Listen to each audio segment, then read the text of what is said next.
अगर आप first time international traveller हैं, तो इस वीडियो को गौर से देखिएगा, बल्कि अपने दोस्तों के साथ भी शेयर कीजिएगा जिन्होंने फर्स्ट टाइम इंटरनेशनल ट्रैवल करना है। उस ट्रैवल की रीज़न विज़िट भी हो सकता है, उस ट्रैवल की रीज़न जो है वो वर्क परमिट भी हो सकता है, उस ट्रैवल की रीज़न जो है वो इमिग्रेशन भी हो सकती है।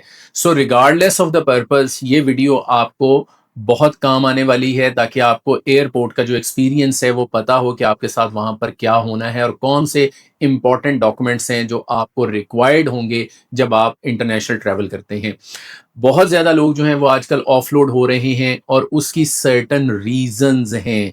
हमें उन रीज़न्स को मिटिगेट करना है ताकि आपको ये सिचुएशन फेस ना करनी पड़े, क्योंकि जब भी आप ऑफलोड होते हैं आपका अच्छा खासा जो है वो फाइनेंशियल लॉस हो जाता है, टिकट तो ज़ाय हो ही जाती है। और अगर आपकी टिकट जो है उसमें रिफंड का ऑप्शन ना हो तो फिर बहुत बड़ा प्रॉब्लम हो जाता है, आपको दोबारा से टिकट जो है वो बाय करनी पड़ती है। तो इस तरह की सिचुएशन जो है उससे बचने के लिए ये वीडियो आपके इंतहाई काम आने वाली है। अगर आपने हमारा चैनल जो है वो सब्सक्राइब नहीं किया हुआ तो प्लीज़ सब्सक्राइब कर लें, फॉलो नहीं किया हुआ तो फॉलो कर लें और अपने दोस्तों के साथ भी शेयर कर दें ताकि ये इंपॉर्टेंट इन्फॉर्मेशन जो है उन तक भी पहुंच जाए।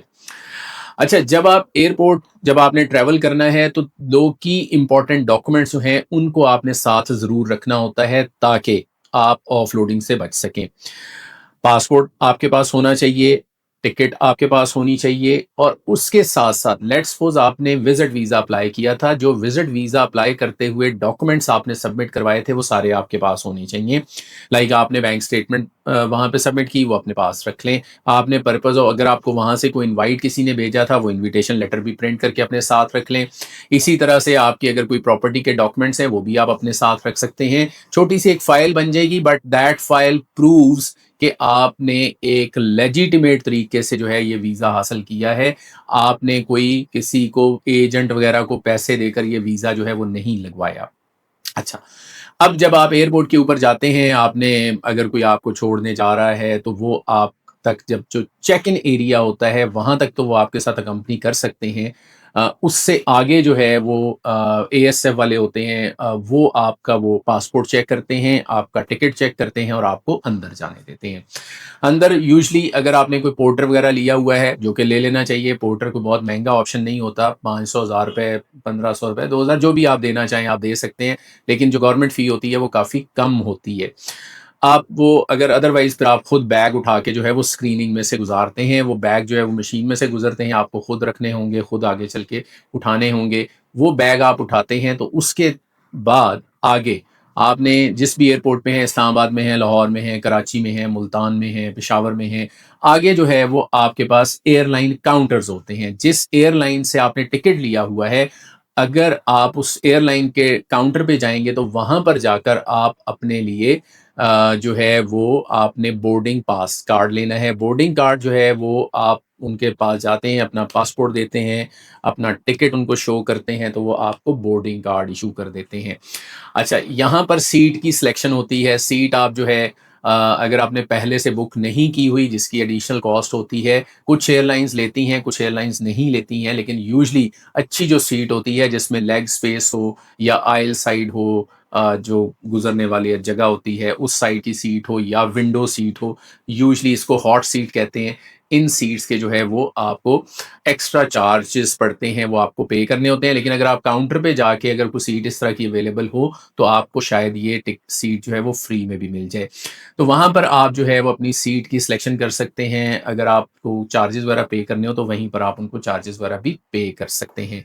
वहाँ पर आप जो है वो जो कन्वेयर बेल्ट होती है उसके ऊपर अपना लगेज रखते हैं, जो चेक्ड इन लगेज होगा, मतलब जो जहाज़ के अंदर चला जाएगा वो आपको मिलेगा जब आप डेस्टिनेशन पर पहुँच जाएँगे। लाइक अगर आपकी फ्लाइट जो है वो डायरेक्ट फ्लाइट है, दरमियान में लेओवर नहीं है, तो फिर आप जो है वो लगेज आपको वहाँ पर मिल जाएगा। लेकिन अगर दरमियान में लेओवर है तो आपको अपने लगेज की फ़िक्र करने की ज़रूरत नहीं है। अगर आप लेट्स सपोज़ आप ऑस्ट्रेलिया जा रहे हैं, तो यूजुअली ऑस्ट्रेलिया की फ़्लाइट डायरेक्ट नहीं होती। आप दरमियान में किसी न किसी मुल्क में लेओवर करते हैं। It can be Thailand, it can be Malaysia, it can be Qatar भी हो सकता है, दुबई भी हो सकता है, बहुत सारी ऑप्शंस हो सकती हैं, श्रीलंका हो सकता है, चाइना हो सकता है। तो आपको जो लेओवर है वहाँ पर आपको आपका चेक्ड इन बैग जो है वो नहीं मिलेगा, आपको सिर्फ हैंड कैरी जो आप अपने साथ लेकर जाते हैं वो आपके पास होगा, वो आप अपने साथ लेकर जा सकते हैं, लेकिन जो चेक्ड इन बैग होगा वो आपको डेस्टिनेशन पर पहुँचकर मिलेगा। सो आप जो है वो लेट्स सपोज़ आप चाइना जाते हैं या थाईलैंड जाते हैं, तो वहाँ पर आपको चेक्ड इन बैगेज की फ़िक्र करने की ज़रूरत नहीं है, वो आपको अपनी डेस्टिनेशन पर मिल जाएगा।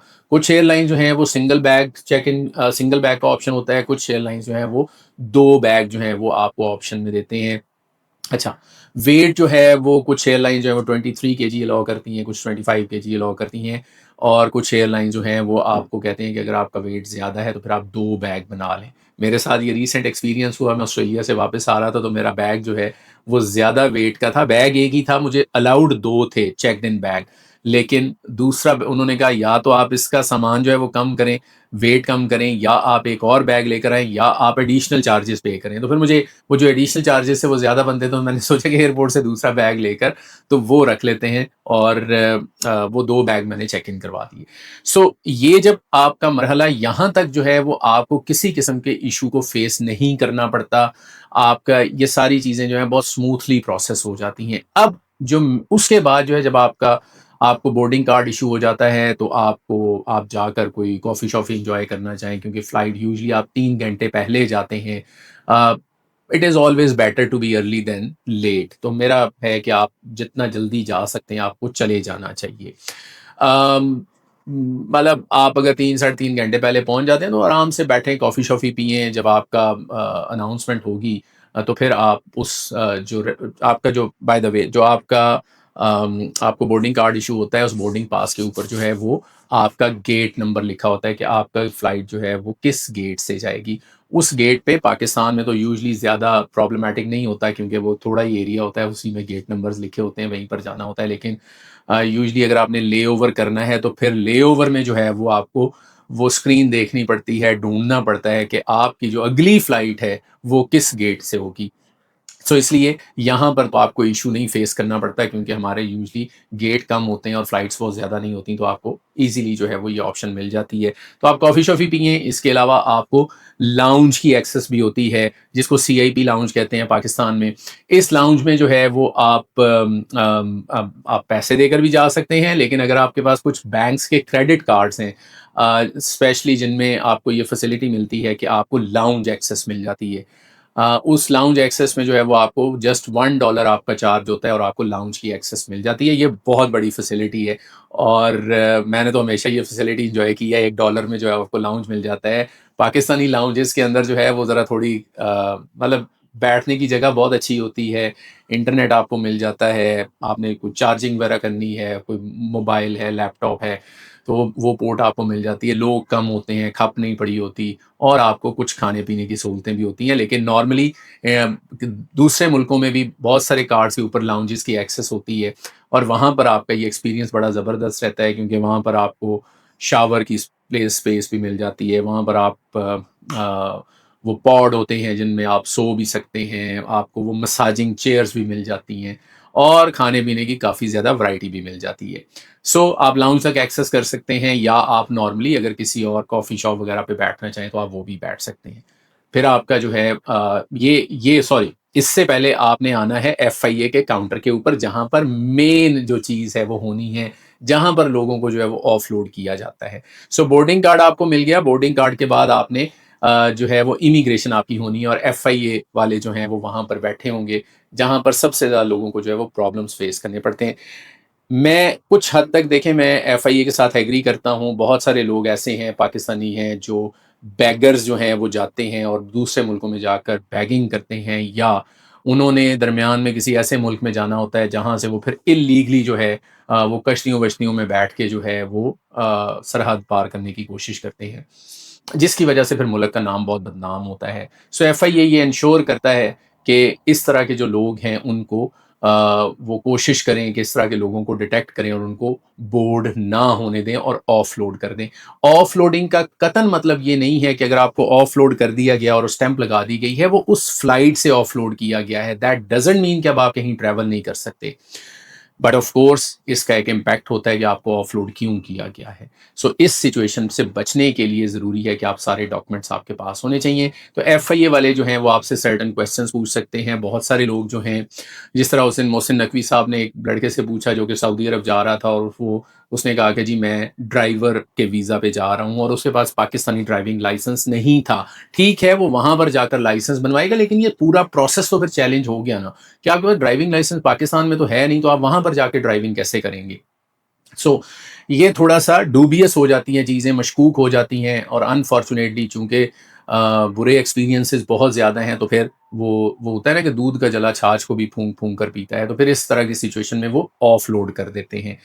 वहाँ पर जो है वो एफआईए थोड़ी स्क्रूटनी कर सकता है, वो आपको देखते हैं, स्पेशली जो फर्स्ट टाइम ट्रैवलर होते हैं, उनके वो पासपोर्ट को देखते हैं, उनके टिकट को देखते हैं, उनसे पास वो ये भी पूछ सकते हैं कि आपके पास कैश कितना है।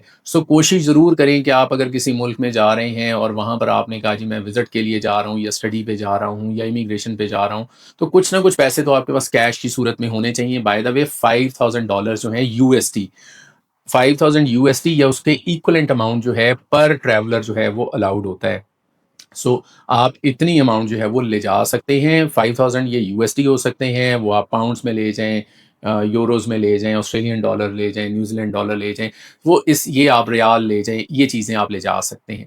तो वो आपसे डॉक्यूमेंटेशन भी पूछ सकते हैं कि ये वीज़ा आपने कहाँ से लिया, किस तरह से लिया, तो सारी डॉक्यूमेंटेशन जो है, अगर वर्क वीज़ा है तो उसकी डॉक्यूमेंटेशन आपके पास होनी चाहिए, स्टूडेंट वीज़ा है तो उसकी डॉक्यूमेंटेशन होनी चाहिए, और वो सारे डॉक्यूमेंट्स अगर आपके वो देखेंगे, इफ़ दे आर सैटिस्फाइड, तो वो फिर आपको स्टैम्प कर देते हैं आपके पासपोर्ट पर, और वो एग्ज़िट की स्टैम्प होती है कि आप पाकिस्तान से जो है वो अब निकल चुके हैं। वहाँ से जो है वो आप थोड़ा कस्टम्स वाले आ जाते हैं, और वो देखते हैं, वहाँ पर थोड़ी स्क्रीनिंग होती है, वो आपने सारा अपने जैकेट्स और अपने मोबाइल जो हैं वो रखने हैं, और दोबारा से जो आपके पास हैंड कैरी होगा, उसकी स्क्रूटनी होती है, वो देखा जाता है, उसको स्कैन किया जाता है, और फिर आप फाइनली जो है, जो मैं लाउंजेस की बात कर रहा था, आप वहाँ पर जा सकते हैं। सबसे इम्पोर्टेंट ये है कि लोग ये कहते हैं कि जी आप जब एफआईए के वो इमिग्रेशन काउंटर पे जाते हैं, तो वहाँ पर पता चलता है जी आप जा रहे हैं विजिट पे, आपके पास पैसे ही नहीं है, कोई डेबिट कार्ड या क्रेडिट कार्ड वो भी नहीं है। ये चीज़ें जो हैं ये होनी ही चाहिए। देखें, आपने अपने विजिट को जो भी जिस पर्पज़ के लिए भी आपने वीज़ा लिया है, तो पैसे तो आपके पास होने चाहिए ना, जो आपने वहाँ पर जाकर जो आपका एक्सपेंस होना है उसके लिए। वो आपके पास चाहे $1000 है, चाहे $2000 है, बाकी आप कह सकते हैं कि $500 है, बाकी आप कह सकते हैं कि जी मैं तो मेरे पास डेबिट कार्ड है या मेरे पास क्रेडिट कार्ड है जिसके ऊपर मैं शॉपिंग करूँगा। लेकिन कुछ ना कुछ अमाउंट जो है वो होनी चाहिए। इसी तरह आपके आपके बैंक स्टेटमेंट आपके पास है, अगर आपने स्टडी की है तो आपका आपका एम्प्लॉयर का लेटर आपके पास है, आपने एम्प्लॉयर के साथ जो कॉन्ट्रैक्ट हुआ है वो आपके पास है। इसी तरह अगर आप स्टडी पे जा रहे हैं तो स्टडी वीज़ा के लिए आपको जो यूनिवर्सिटी ने ऑफ़र लेटर दिया, जो कन्फर्मेशन ऑफ एनरोलमेंट आपको दी, वो आपके पास होनी चाहिए। ये सारी चीज़ें अगर आपके पास हों, तो कस्टम से यूजुअली लोग निकल जाते हैं, ऑफलोडिंग जो होती है वो यहीं पर होती है। कस्टम में आप फँस सकते हैं अगर आप कोई ऐसी चीज़ लेकर जा रहे हैं जो अलाउड नहीं है। ये उनका राइट है कि वो स्कैन करें। ऑनेस्टली मैंने ये देखा है कि हमारा जो इमिग्रेशन काउंटर है वो भी बहुत स्विफ्ट है। बाहर के मुल्कों में ज़्यादा देर वेट करना पड़ता है, वो ज़्यादा स्क्रूटनी करते हैं, वो ज़्यादा स्कैनिंग करते हैं। हमारा जो है वो उससे बहुत ज़्यादा क्विक होता है। ये चीज़ें अगर आप करेंगे, उसके बाद आपकी फ़्लाइट अनाउंस जब हो जाती है, तो फिर आपने फ़्लाइट में आप गेट पे जाएँगे और आप जहाज़ के अंदर चले जाएँगे। ये चीज़ें जो हैं ये अगर आप करेंगे तो फिर आपको जो है होपफुली किसी किस्म की प्रॉब्लम को फेस नहीं करना पड़ेगा, चाहे आप फर्स्ट टाइम इंटरनेशनल ट्रैवलर हैं। और सबसे इम्पोर्टेंट बात ये है कि ड्यूरिंग द प्रोसेस, ठीक है, आपने कॉन्फिडेंट रहना है, आपने कोई चोरी नहीं की, आपने एक लेजिटिमेट तरीके से वीज़ा लिया है और लेजिटिमेट तरीके से आप बाहर जाना चाह रहे हैं। इसमें किसी किस्म का कोई डर या किसी खौफ की ज़रूरत नहीं है। बहुत सारे लोग ऐसे होते हैं जिनके पसीने छूटे हुए होते हैं, तो जब एम्बेसी जाते हैं इंटरव्यू देने के लिए, तब उनकी बहुत बुरी हालत होती है। इस तरह की situation, face the situation with confidence, with courage, तो इंशाल्लाह किसी प्रॉब्लम के बगैर आप निकल जाएँगे। Thank you.